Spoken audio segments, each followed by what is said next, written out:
Consolidação das leis do trabalho. Paramos no artigo 538. A administração das federações e confederações será exercida pelos seguintes órgãos: a linha A, diretoria; a linha B, conselho de representantes; a linha C, conselho fiscal. Parágrafo 1. A diretoria será constituída no mínimo de 3 membros e de 3 membros se comporá o conselho fiscal, os quais serão eleitos pelo conselho de representantes com mandato por 3 anos. Parágrafo 2. Só poderão ser eleitos os integrantes dos grupos das federações ou dos planos das confederações, respectivamente. Parágrafo 3. O presidente da federação ou confederação será escolhido dentre os seus membros pela diretoria. Parágrafo 4. O Conselho de Representantes será formado pelas delegações dos sindicatos ou das federações filiadas, constituída cada delegação de 2 membros com mandato por 3 anos, cabendo 1 voto a cada delegação. Parágrafo 5. A competência do Conselho Fiscal é limitada à fiscalização da gestão financeira. Artigo 539. Para a constituição e administração das federações, serão observadas, no que for aplicável, as disposições das seções 2 e 3 do presente capítulo. Seção 6. Dos direitos dos exercentes de atividades ou profissões e dos sindicalizados. Artigo 540. A toda empresa ou indivíduo que exerçam respectivamente atividade ou profissão, desde que satisfaçam as exigências desta lei, assiste o direito de ser admitido no sindicato da respectiva categoria. Parágrafo 1. Perderá os direitos de associado o sindicalizado que, por qualquer motivo, deixar o exercício de atividade ou de profissão. Parágrafo 2. Os associados de sindicatos de empregados, de agentes ou trabalhadores autônomos e de profissões liberais que forem aposentados, estiverem em desemprego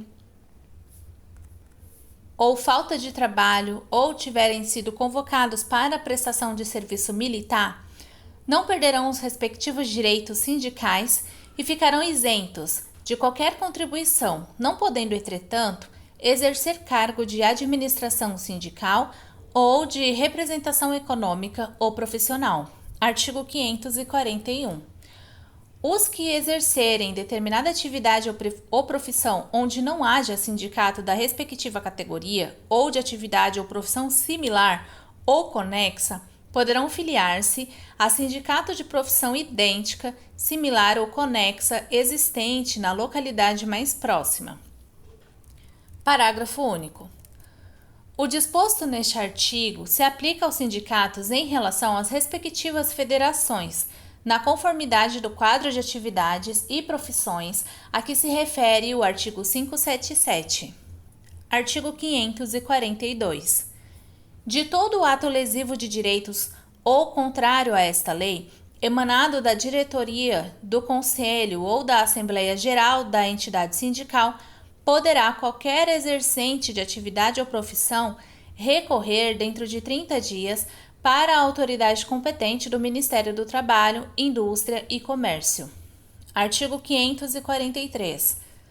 O empregado eleito para cargo de administração sindical ou representação profissional, inclusive junto a órgão de deliberação coletiva, não poderá ser impedido do exercício de suas funções, nem transferido para lugar ou mister que lhe dificulte ou torne impossível o desempenho das suas atribuições sindicais. Parágrafo 1. O empregado perderá o mandato se a transferência for por ele solicitada ou voluntariamente aceita. Parágrafo 2. Considera-se de licença não remunerada, salvo assentimento da empresa ou cláusula contratual, o tempo em que o empregado se ausentar do trabalho no desempenho das funções a que se refere este artigo. Parágrafo 3. Fica vedada a dispensa do empregado sindicalizado ou associado a partir do momento do registro de sua candidatura a cargo de direção ou representação de entidade sindical ou de associação profissional até 1 ano após o final do seu mandato, caso seja eleito, inclusive como suplente, salvo se cometer falta grave devidamente apurada nos termos desta consolidação. Parágrafo 4. Considera-se cargo de direção ou de representação sindical aquele cujo exercício ou indicação decorre de eleição prevista em lei. Parágrafo 5. Para os fins deste artigo, a entidade sindical comunicará por escrito à empresa, dentro de 24 horas, o dia e a hora do registro da candidatura de seu empregado e, em igual prazo, sua eleição e posse, fornecendo outro sim a este comprovante no mesmo sentido.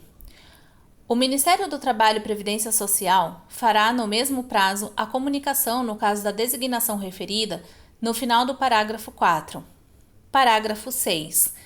A empresa que por qualquer modo procurar impedir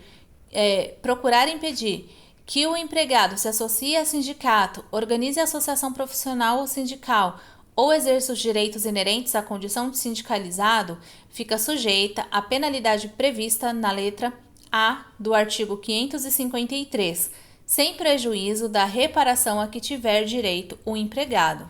Artigo 544. É livre a associação profissional ou sindical, mas ao empregado sindicalizado é assegurada em igualdade de condições preferência. Inciso 1. Para admissão nos trabalhos de empresa que explore serviços públicos ou mantenha contrato com os poderes públicos. Inciso 2. Para ingresso em funções públicas ou assemelhadas em caso de cessação coletiva de trabalho por motivo de fechamento de estabelecimento. Inciso 3. Nas concorrências para aquisição de casa própria, pelo Plano Nacional de Habitação ou por intermédio de quaisquer instituições públicas. Inciso 4. Nos loteamentos urbanos ou rurais promovidos pela União por seus órgãos de administração direta ou indireta ou sociedades de economia mista. Inciso 5. Na locação ou compra de imóveis de propriedade de pessoa de direito público ou sociedade de economia mista, quando sob ação de despejo em tramitação judicial. Inciso 6. Na concessão de empréstimos simples concedidos pelas agências financeiras do governo ou a ele vinculadas. Inciso 7. Na aquisição de automóveis, outros veículos e instrumentos relativos ao exercício da profissão, quando financiados pelas autarquias, sociedades de economia mista ou agências financeiras do governo. Inciso 9. Na concessão de bolsas de estudo para si ou para seus filhos, obedecida a legislação que regule a matéria. Artigo 545. Os empregadores ficam obrigados a descontar da folha de pagamento dos seus empregados, desde que por eles devidamente autorizados, as contribuições devidas ao sindicato, quando por este notificados. Parágrafo único. O recolhimento à entidade sindical beneficiária do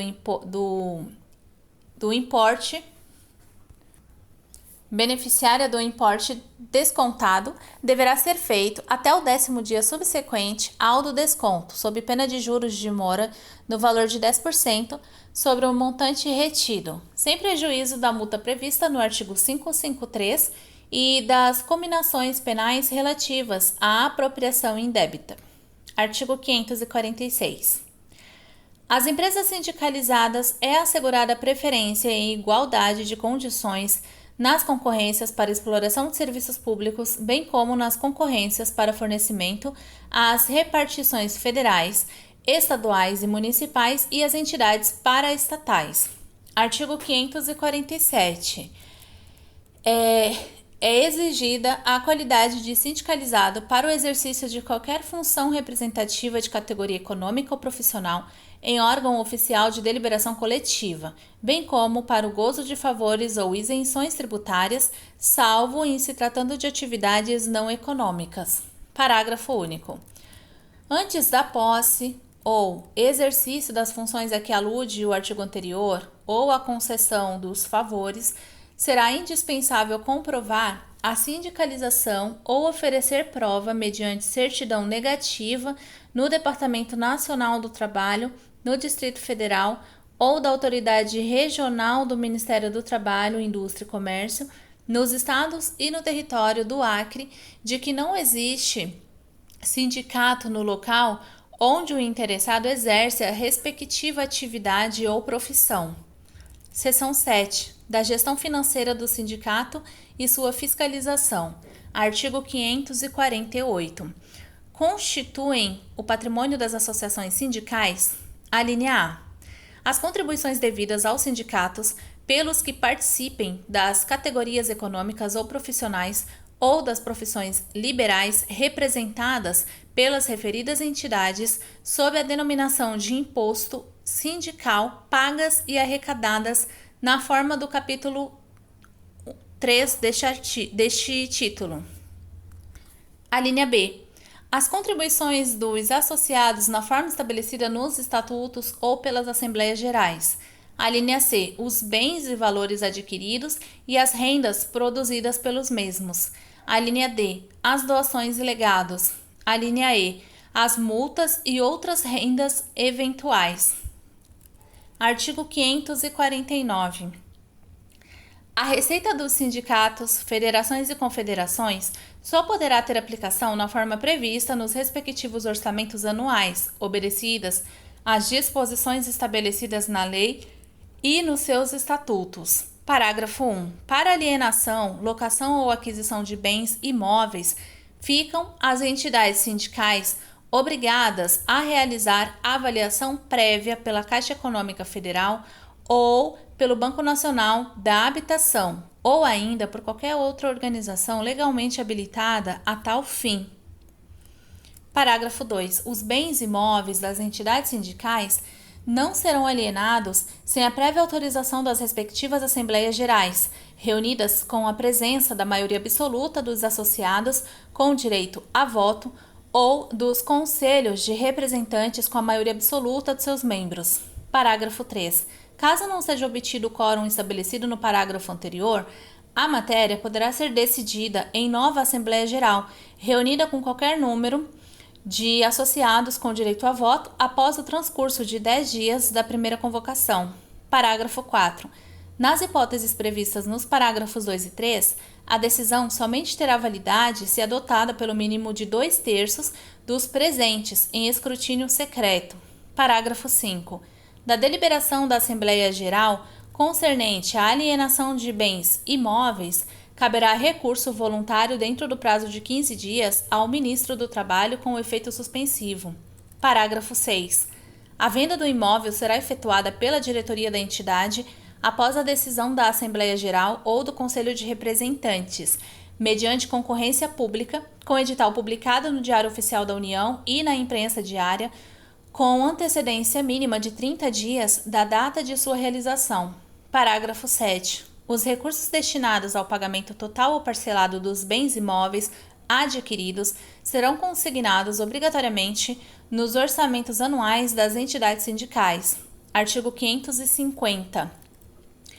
Os orçamentos das entidades sindicais serão aprovados em escrutínio secreto pelas respectivas Assembleias Gerais ou Conselho de Representantes até 30 dias antes do início do exercício financeiro a que se referem e conterão a discriminação da receita e da despesa na forma das instruções e modelos expedidos pelo Ministério do Trabalho. Parágrafo 1. Os orçamentos, após a aprovação prevista no presente artigo, serão publicados em resumo no prazo de 30 dias, contados da data da realização da respectiva Assembleia Geral ou da reunião do Conselho de Representantes que os aprovou, observada a seguinte sistemática. A linha A. No Diário Oficial da União, seção 1, parte 2, os orçamentos das confederações, federações e sindicatos de base interestadual ou nacional.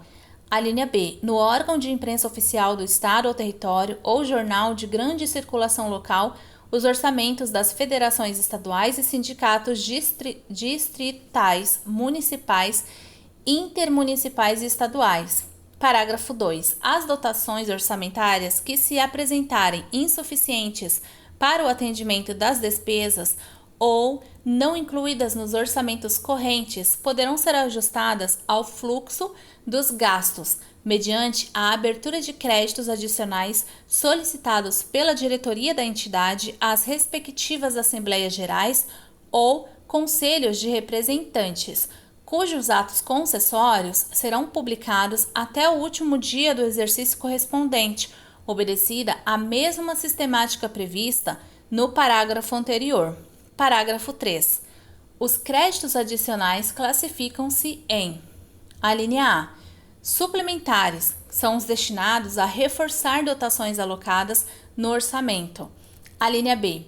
Especiais, que são os destinados a incluir dotações no orçamento a fim de fazer face às despesas para as quais não se tenha consignado crédito específico. Parágrafo 4. A abertura dos créditos adicionais depende da existência de receita para sua compensação, considerando-se para esse efeito, desde que não comprometidos. A linha A. O superávit financeiro apurado em balanço do exercício anterior. A linha B.